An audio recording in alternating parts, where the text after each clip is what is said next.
Hey guys, can you hear me at the back? Yeah, okay. My name is Sidharth. I'm an independent software contractor, and I try helping people build performant and reliable React apps. We're going to talk about some patterns that are going to simplify development for us today. Really simple patterns, but they can change a lot. Let's check them out. So Redux is awesome. I mean, this is a React conference, but if you use React and, well, even if you don't use React, you can still use Redux, with other Vue libraries. Redux is simple, and that's why I think it's awesome. And so are patterns. You don't want to get a trial and error and try to figure out what the best way to do something is. You just leave that to the early adopters and use the ones that are tried and tested, right? Now, Redux middleware is really powerful. I mean, and Redux is simple. Sagas, on the other hand, we just heard Kushan talk, and I honestly, it's beyond my brain scale. I don't even really understand a lot of that stuff, which is why I think simplicity always wins. It's easier to maintain, it's easier to explain, and well, it's just more reliable.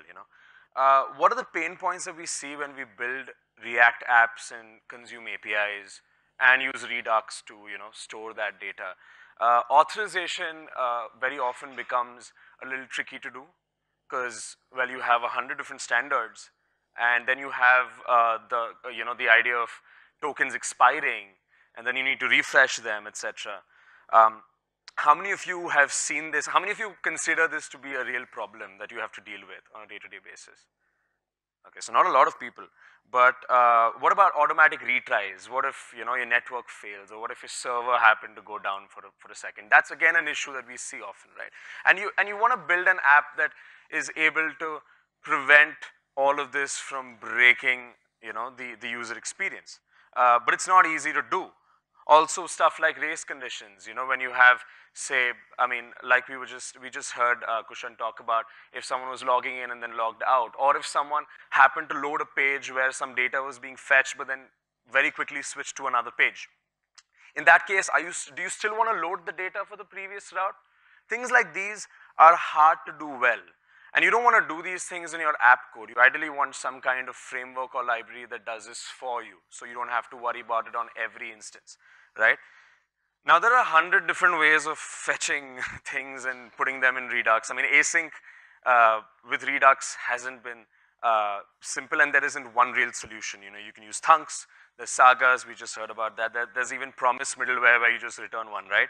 And a lot of people, so one pattern that we've been seeing is a lot of people use thunks, and then they manually dispatch a pending action and then a success action when the promise resolves, and then a failure action if it happens to break. How many of you guys do this already?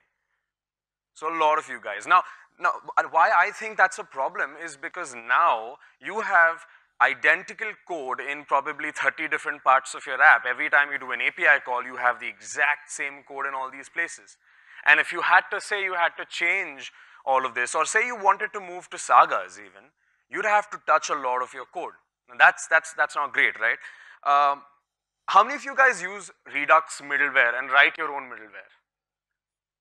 So a lot of you, great. Now middleware is really powerful, and I feel like it's highly underrated. I don't see a lot of people really using it. And one key takeaway that I want you guys to leave with after this talk is that it's best to keep things simple.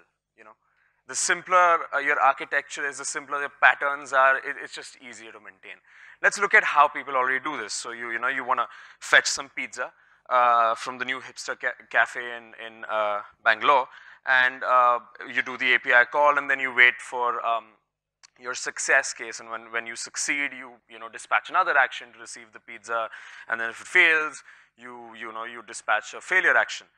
Now, what if you wrote middleware that does this for you? Let's just assume we have API middleware now, that takes an action of a certain type, so that not all of your actions go through this, and well, just happens to call an API, and whatever that abstraction is, API service.call, takes care of all of this for you, so you're not really worrying about that anymore.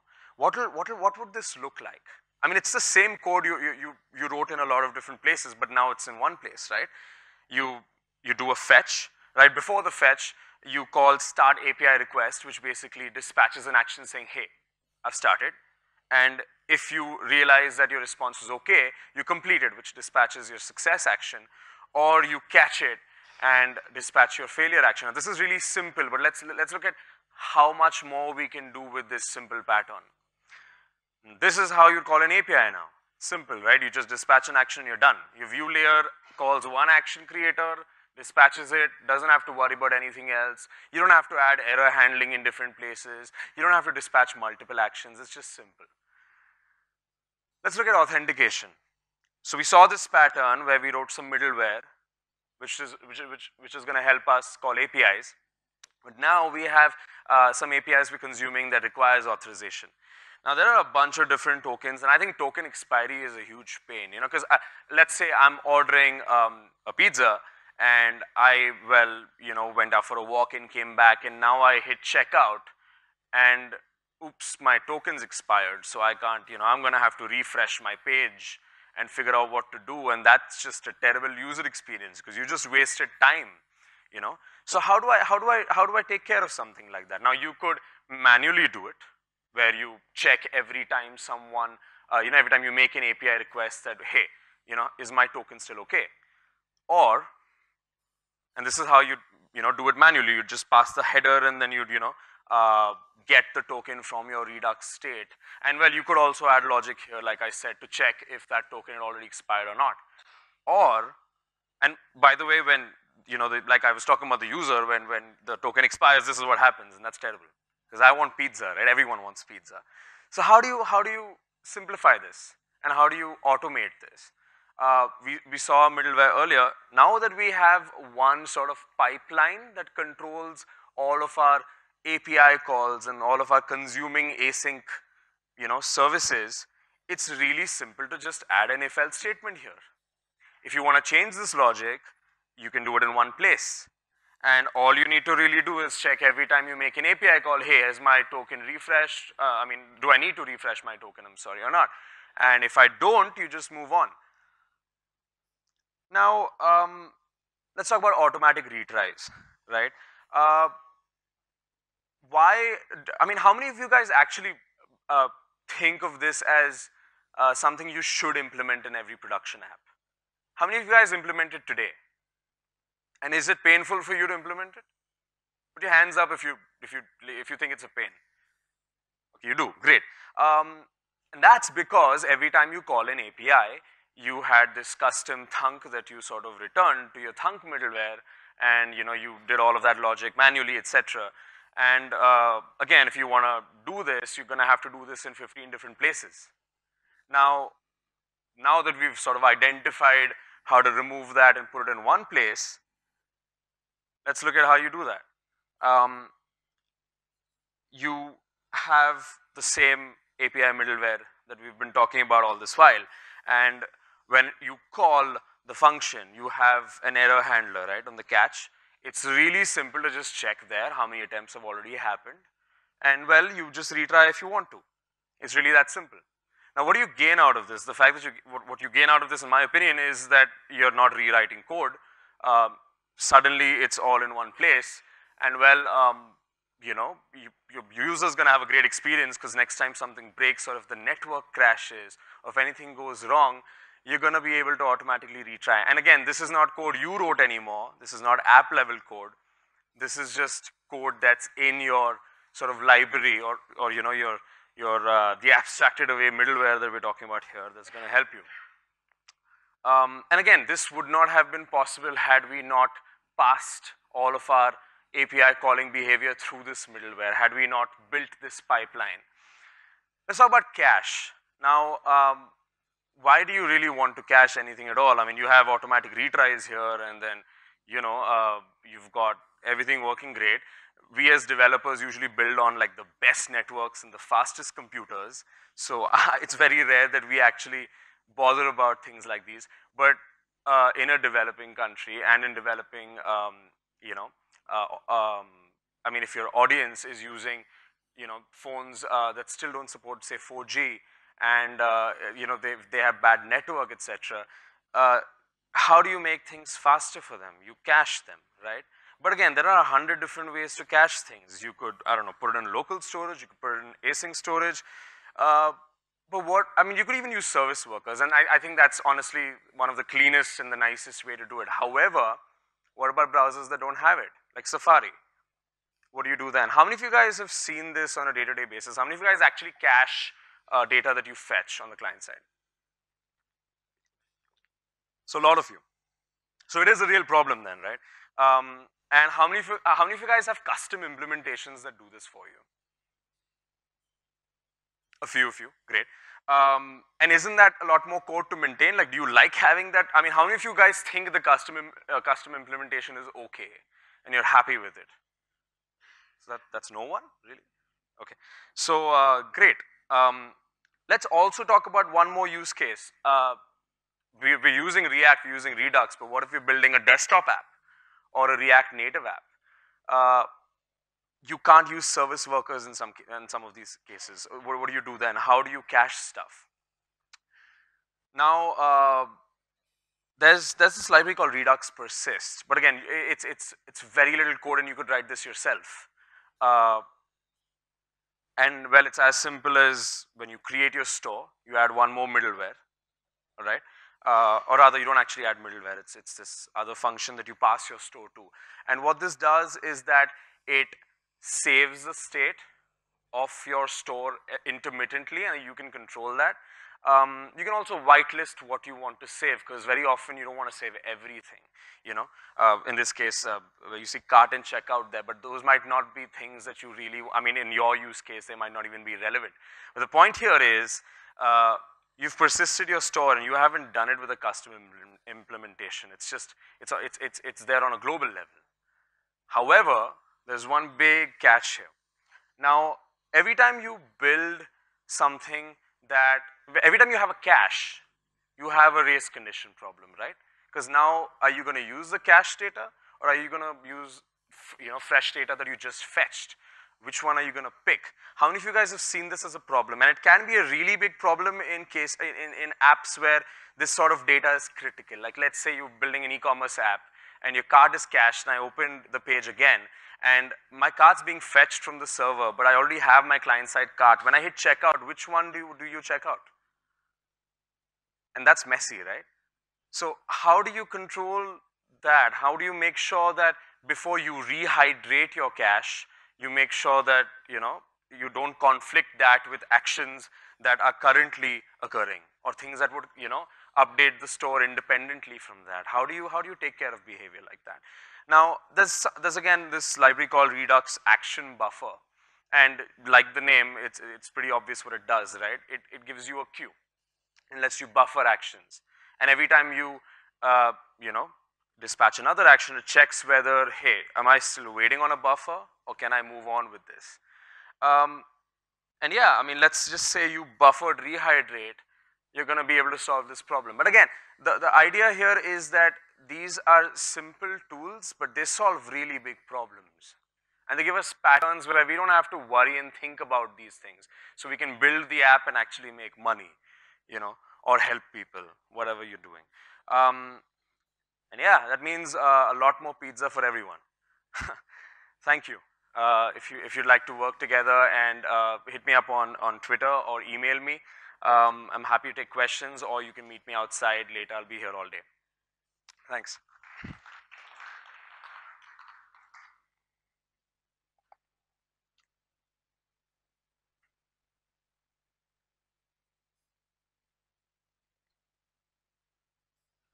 Does anyone have any questions?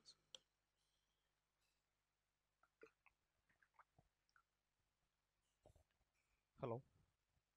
Am I audible? Hello. I Hello. don't think I can, yeah. Okay. So suppose if I am going with Redux persist.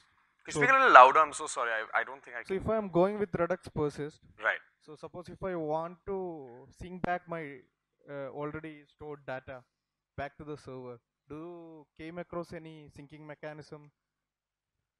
Okay, so the question is, if you're using Redux persist and you'd like to save that cache back to the server, Yeah.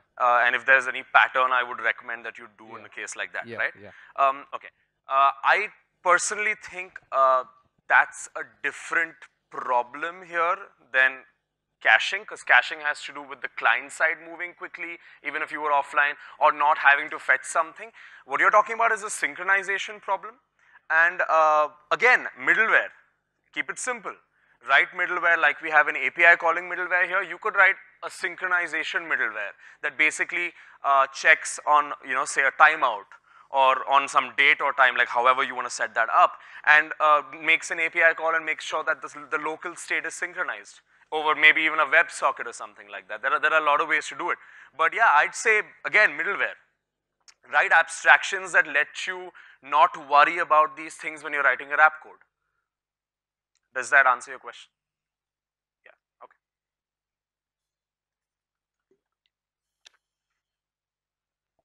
Anybody else? So we haven't tried caching with Redux Thunk yet. But why is it difficult? We can create the similar middleware there and write the layer on the top of it. Yeah, and that's Why? exactly what this is. So that's the thing, right?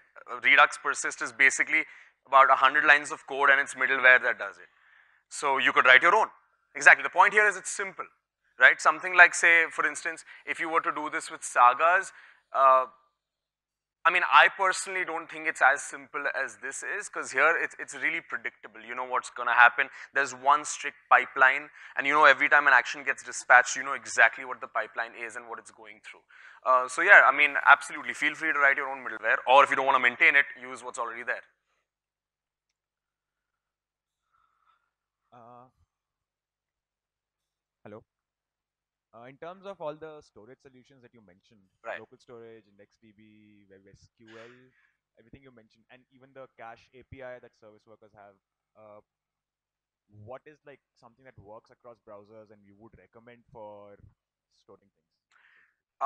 So that Something entirely like my Redux depends. state. Come again? If I'm only talking about my Redux state, Right. yeah. Okay, so the question is, there are a variety of different storage mechanisms, and what would you pick? Now, again, I think that depends on your audience, and depends on what browsers they're using. For example, IndexedDB is great, and it's got great rich querying, etc. But it's not available and it's not stable in some browsers. I personally recommend something that abstracts all of this out for you and just lets you not worry about it. An example of that is Mozilla open source something called local forage, which is basically an abstraction over local storage, IndexedDB, and etc. etc. And again, even if say you were to create your own custom store, like let's say you just wanted to create something else of your own. The simple idea is that all of these, storage mechanisms have a .get and a .set function. And with Redux persist or with any other middleware like this, it's basically just going to call your .get and your .set function to persist these things. So as long as you stick to that API, it doesn't really matter what you pick. I would say pick local forage, or if you don't want to support older browsers, just go ahead and use IndexedDB. But yeah, depends on your audience entirely.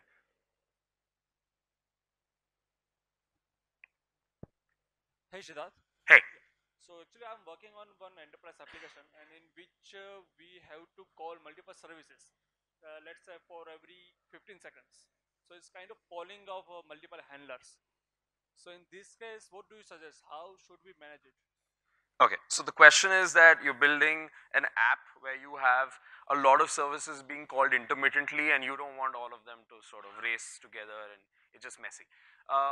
Again, now that you have an API calling middleware, right, you have in your pipeline one guy who's responsible to make sure every API that gets called the way you'd want it to get called. To solve your problem, it would be very simple to say have some kind of internal state there that checks if any other API call is currently pending. And if yes, hold on. Because now that you have one pipeline and now that you're passing everything through that middleware, it's really easy to do that. If you'd like me to tell you more about how you'd write that out, feel free to meet me outside.